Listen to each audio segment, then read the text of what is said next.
ये बताए जेयूआई और पीटीआई का, जेयूआई और जेयूआई सर, वो सारा जानता हूं सर। जेयूआई और पीटीआई में मुज़ाकरात हो रहे हैं और हुकूमत साजी के लिए बातचीत हो रही है। कितना बड़ा चेंज है इस पीटीआई की जमात में। और आप समझते हैं इससे इमरान खान अब एक जमहूरी और सियासी सिस्टम में दाखिल हो रहे हैं सर?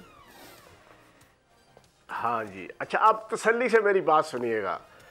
इसी मौलाना फजल रहमान साहब को नौज बिल्ला माज़अल्लाह 28 साल बानी चेयरमैन जनाब शैतान का छोटा भाई करार देते रहे। इसी मौलाना फजल रहमान साहब को नौज बिल्ला माज़अल्लाह इंतहाई नंगी गंदी गालियाँ और अलकाबात से नवाजते रहे। और फिर इस वक्त की सूरत हाल ये है कि मौजूदा जो नंबर गेम्स हैं कौमी असम्बली के अंदर, आप मौलाना फजल रहमान साहब के साथ इत्तेहाद कर भी लें तो जनाब पीटीआई की हुकूमत नहीं बनती है। पीटीआई की हुकूमत जो है ना 3 सूरतों में बनती है, 3 सूरतों में इस वक्त। एक यह है कि वो पीपल्स पार्टी के साथ इत्तेहाद कर ले तब, दूसरा यह है कि वो नून लीग के साथ इत्तेहाद कर ले तब, तीसरा यह कि पीपल्स पार्टी और नून लीग के अलावा जितनी पॉलिटिकल पार्टीज एमक्यूएम समेत जितनी छोटी मोटी पार्टीज हैं सारी की सारी 100% पीटीआई के साथ मिलेंगी, तो तब जाके उनकी हुकूमत बड़ी मुश्किल से बनेगी। तो आप जेयूआई के पास क्यों गए?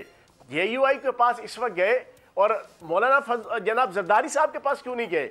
जरदारी साहब के पास इस वजह से नहीं गए कि जरदारी साहब मसालियत की बात कर रहे हैं, पुरअमन होने की बात कर रहे हैं, आपस में बैठने की बात कर रहे हैं, प्यार मोहब्बत की बात कर रहे हैं। लेकिन मौलाना फजल रहमान साहब के पास इस वजह से गए कि बावजूद इसके कि वहां जाने से पीटीआई की हुकूमत नहीं बननी, लेकिन जेयूआई की पॉलिसी रियासत से टकराओ, एस्टेब्लिशमेंट से टकराओ, रियासती इदारों से टकराओ, मार धाड़, छीना छपटी, ताइफल मलूकी और जनाब अनरेस्ट क्रिएट करने का दावा कर रहे हैं। तो बानी चेयरमैन तहरीक इंसाफ को इस वक्त एक ऐसा माहौल चाहिए कि पाकिस्तान के अंदर मजीद तबाही और बर्बादी और अनरेस्ट आए, ताकि वो अगर अंदर है सजा भुगत रहे हैं तो बाहर उनका मैंडेट एंजॉय करके कोई वजारत उज़्मा का या अपोजिशन लीडर के मजे ना लुटे, बल्कि ये अनरेस्ट बरकरार रहे और मजीद उनकी पॉलिटिकल पॉपुलैरिटी और उनकी जनाब फेम के अंदर इजाफा हो।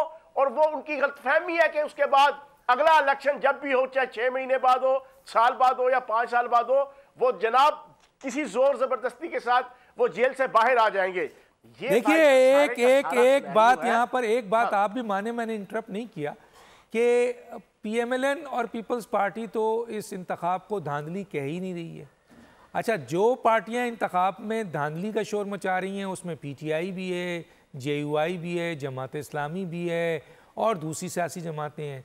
तो इमरान खान साहब उन सियासी जमातों के पास जा रहे हैं जो ये मान रहे हैं कि 2024 का इलेक्शन धांधली शुदा है, इसलिए उन्होंने और दूसरी एक तो नून लीग भी कह रही है, तो फिर सबसे पहले तो नून लीग के पास जाए ना। एक मिनट रुक जाए, इधर ही रुक जाए डॉक्टर साहब, इधर ही रुक जाए।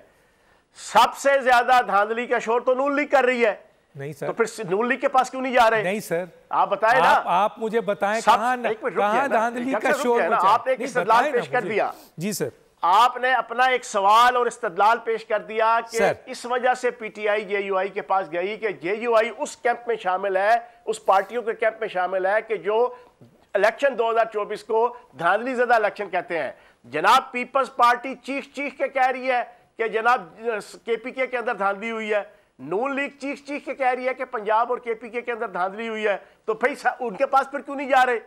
फिर उनके पास भी जाना चाहिए ना। इस्तदलाल ये वाला नहीं, इस्तदलाल वो है जो मैं आपको बता रहा हूं कि उन्हें अनरेस्ट चाहिए, उन्हें पाकिस्तान के अंदर आपा धापी, छीना छपटी, मारा मारी, खून खराबा चाहिए, उन्हें हर तीसरे दिन दूसरे दिन जिले शाह शहीद चाहिए, उन्हें हर रोज पाकिस्तान के अंदर तबाही और बर्बादी चाहिए।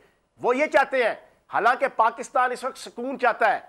पाकिस्तान ने $30 अरब अगले 2 महीनों के अंदर जनाब वापस करने अपने कर्जों के। उन्होंने IMF के साथ मुआहिदा करना है। महंगाई का तूफान सर ये बताइए कि चले 3 नॉमिनेशन पे बात कर कोई नहीं सोच रहा। ओ सर मेरी बात सुने, ये सब्सक्राइब करें और बेल दबाएं ताकि कोई खबर रह न जाए।